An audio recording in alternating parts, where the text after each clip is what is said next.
Ako po si Hiram Barituang, operator ng Imol Cebu.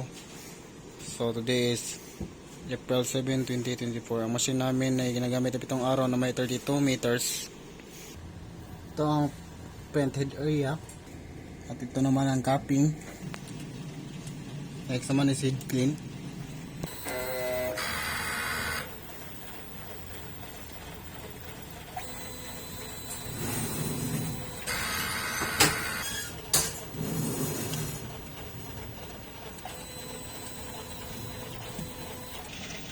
So after head clean, punasan natin yung wiper. Next naman is nozzle check. Ito yung result ng nozzle check. Test. Ang mga tank level ko ay nasa tama lang. Itong aking waste tank, nilinis ko kanina. Ito naman ang AVR. At ito naman yung ground wire.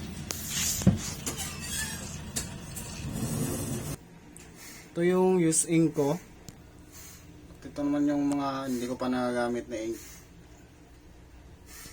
So ito naman yung nagagamit ko sa ink na cyan, sa magenta, sa yellow, sa black, sa white naman, at solution.